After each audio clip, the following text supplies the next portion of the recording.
Have you ever ignored a message on purpose, hoping the person you love would notice, worry, and come looking for you before the night ended? What you wanted was reassurance and emotional closeness.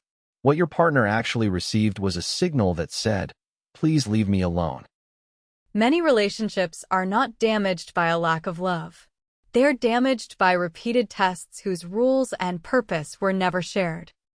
Today we are exploring why fear of being abandoned can make us create the exact distance we fear most, and how to interrupt that cycle.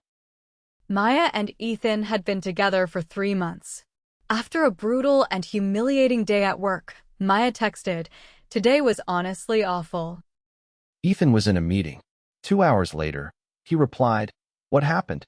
And are you doing okay now?" Maya wanted a phone call, but answered, "It is fine."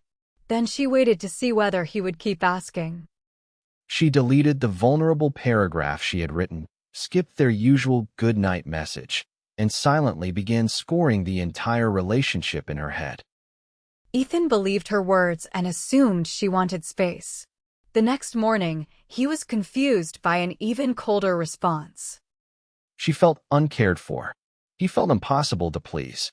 Both were hurting and becoming defensive, while the actual need remained completely hidden. First, a relationship test is usually a question with no question mark and an answer key only one person can see. You expect your partner to decode silence, reject the literal meaning of fine, and approach you at exactly the correct moment with exactly the right tone. If they chase, it proves love. If they respect your request for space, that same respect becomes proof they never cared. Your partner can observe behavior, but they cannot see the private grading system or the passing score running inside your mind. Wanting comfort and reassurance is not childish. It does not automatically make you demanding, dependent, or emotionally immature.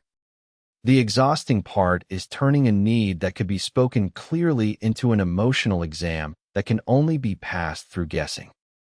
Second, ask why testing feels safer than saying, "I am struggling and I need you close right now." Direct expression exposes something vulnerable. Your partner's response matters deeply, and they might not give you what you want. If earlier needs were mocked, minimized, or labeled too sensitive by people you trusted, hiding them can feel like the safer strategy. A test creates an illusion of control.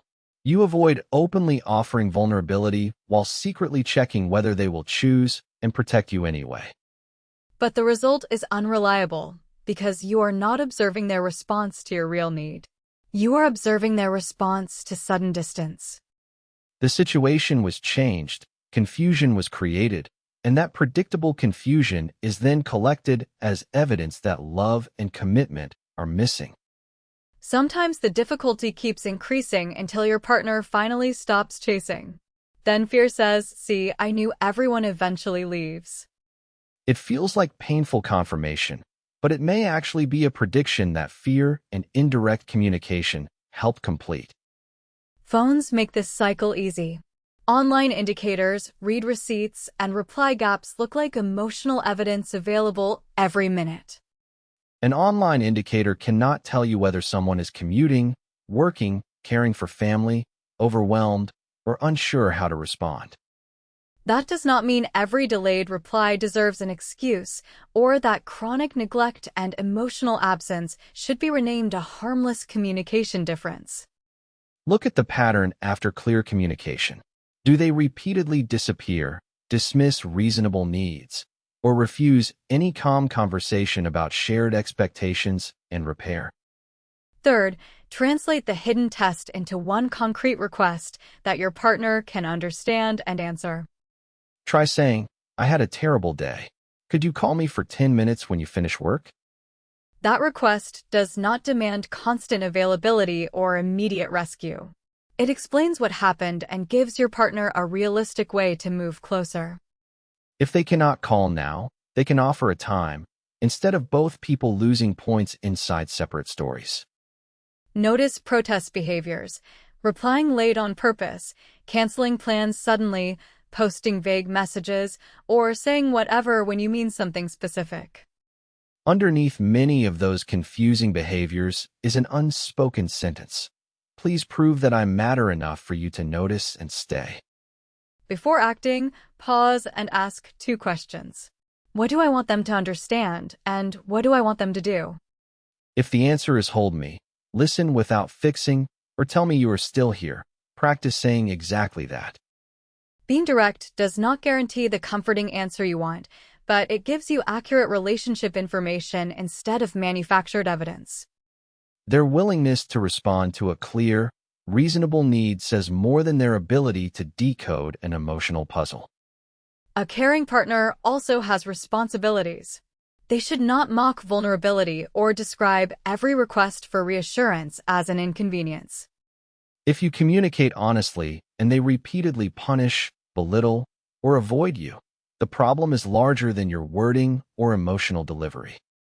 Maya eventually admitted that fine meant, please ask again, because I am scared to admit how much comfort I need. Ethan explained that he cared, but previous partners had accused him of pushing whenever he continued asking questions. They agreed to name a rough return time when busy and to stop using fine as a substitute for a real request. When distance appears, either person can ask, do you need space, or are you hoping I will come closer? Remember 3 principles. Ask directly, judge long-term patterns, and do not secretly change the rules when an answer disappoints you. Tell us, how have you tested someone's love, and what did you truly hope they would say?